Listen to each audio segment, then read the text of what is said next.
Welcome back. I'm Curtis Smith, Director of Music at First Congregational Church in Shrewsbury, and this is the Casavant Frères Organ Factory in St. Hyacinthe, Quebec. I'm in Canada.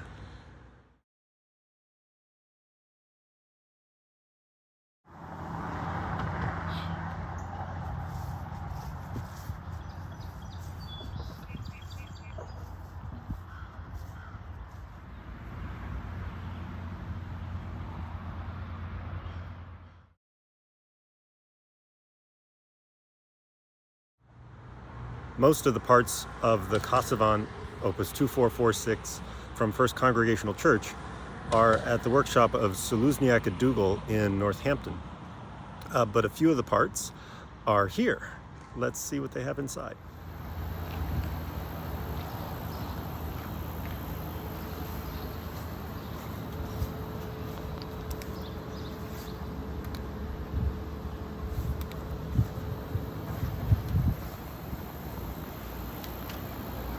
Into the headquarters. Hello. Welcome. Thank you. This is Alain Gounod, Yeah, exactly. Tonal Director. Yeah, tonal At Casavant director Frères. since 6 years now, and before that I was a voicer. I'm working here since 24 years now. Two very important people right here. Yeah, Brothers. Yeah, Claver and Samuel. Claver was the artistic part, and Samuel was more the financial and engineer. And that's Claver and Samuel Casavant. Yeah, exactly. The sons of Joseph. And Joseph started out as a blacksmith. Yeah, And there's a great story. Well, yes, he was a blacksmith, and this is the beginning of the real history. You know, he was a blacksmith, and he went to the school. He was 27, if I remember well, and he was not very good at the school, but he was. I think he was attracted by music, you know, and the priest asked him to fix the organ in the chapel, a French organ, unfinished French organ, and the priest gave to Joseph the book of Don Bédos, L'Art de la Facture de Don Bédos. We still have this book here, and this book comes from 1776, if I remember well. And that's the art of organ building. Yeah, exactly, from Don Bédos. He was a monk, a French monk, and he wrote, it's 3 or 4 very big books, you know, and he explained everything about the way to build the pipe organ. And so Joseph read this book, and he was good with his hand, of course, and so he fixed the organ in the chapel. And a few years later, someone else asked him to build another organ, and so he started his own company. And that way, at the end, he was pretty old and sick, so he led the company to his associate, and because the sons were too young to take care of the business, and around 18 maybe they went to Europe to learn pipe organ building with John Abbey around Place Versailles and Calais École, and they met Henry Willis, and so they came back, and in 1879 they established this actual company. And we working actually on the Opus 3957. Wow, and for perspective, we're going to look at the Opus 2446 today. Yeah. Yes, I'm Exactly. excited. I haven't seen it in 6 months. Oh yeah. Okay. So before we leave, let's see, this is on the left, Claver. More on him later because I'm staying at his house. Yeah. This is hallowed ground. This is where the pipes of the Casavant were born. Pipes born in this furnace have been shipped all over the world. I've sped up the footage here because I know you are excited to see the console.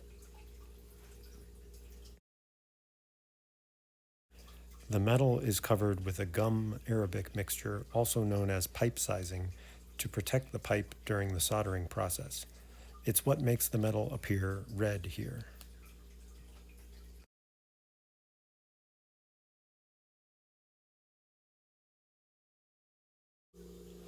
The red mixture will be washed off with water later in tubs that look like this. This is a rather large tub for longer pipes, and here are some shorter tubs. Stefan is making the foot for a flue pipe.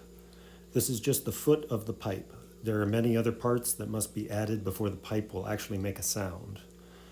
Imagine doing this over 1,000 times to make all of the metal pipes for an organ. Once again, I've sped up this footage to show you more of the process.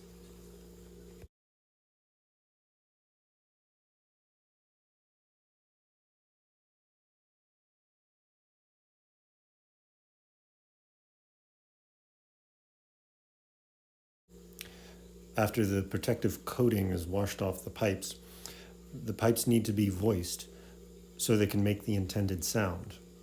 I'll let Dominic and Alain explain. You can change or adapt the attack. If you lower the liquid a little bit, you hook the wind a little bit faster, so you are a little bit faster on the attack. Because the liquid, you have an inclination. If you see that, you have the wind inside, go up, and follow the inclination of the liquid to put inside the pipe. Yes. If you have an inclination, the wind goes too much outside. Not so much, because if you put down too much, you have a pitch R.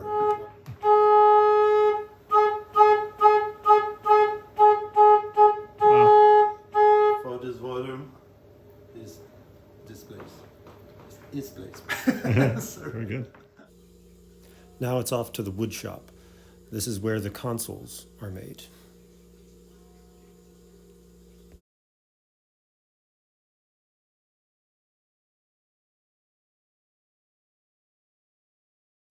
Exciting moment. This is it. This is Stefan working on some wiring.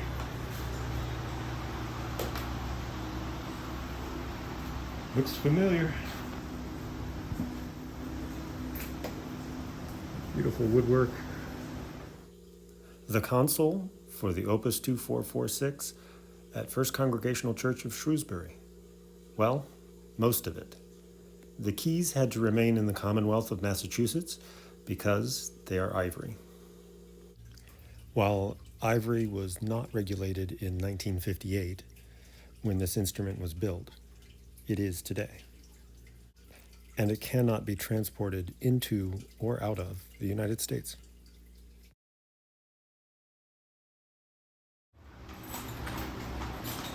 So here we get a rare behind-the-scenes look.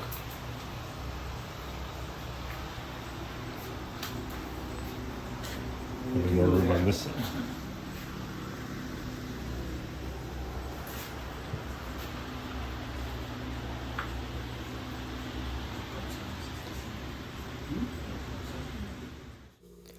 I was excited to try out the stop action.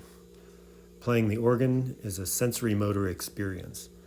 Now that most of the world is controlled by touchscreens, a great draw knob feels like a luxury.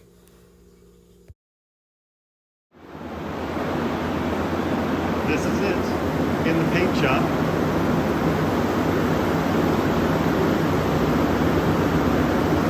Sides of the console getting painted.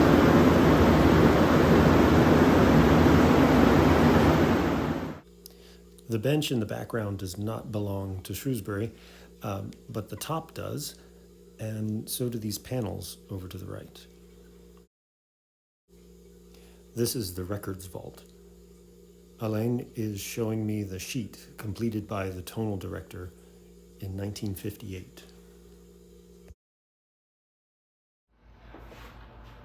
Well, Alain, thank you so much for the tour. Welcome. So we got to see all inside those buildings, and now I have an extra treat for you because we're heading to the home of Claver Casavant.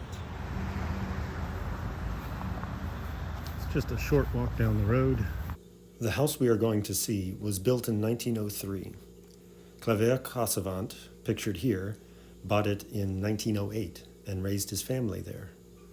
Claver Casavant died in 1933, and the house was utilized for many years by the music department of the University of Montreal. At one point, there were 7 pianos in the house so that it could be used to administer exams. There was also a Casavant organ. Here is a photo. It was used by Claver's daughter as a practice instrument and later by the University of Montreal. You may remember Alain explaining that Claver was the artistic side of the business and his brother Samuel was the businessman and engineer.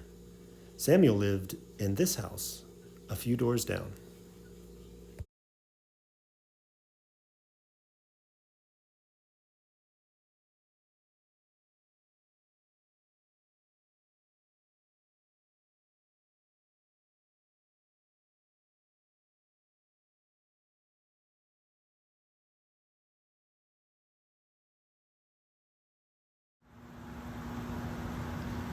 Here is a behind-the-scenes look at the Villa Casavant. It's also an Airbnb. We are staying in the basement. You can rent the very top floor, the 3rd floor. The host stays in the middle, or you can rent the bottom floor and use the pool. A big thank you to Alain Gonneau for the amazing tour. I learned so much. Also, thank you to Stéphane Laflamme, Dominique Touin, Stéphane Brodeur, and our Airbnb host Francois and Christine at Villa Casavant. They are preserving a piece of history. Thank you for supporting the refurbishment of the Casavant Opus 2446 at First Congregational Church of Shrewsbury. I'll leave you with some footage of Alain explaining how a flue pipe makes a sound. It's been a while since you've heard the instrument, so here's a reminder from a recording from Easter of last year. Thank you for watching.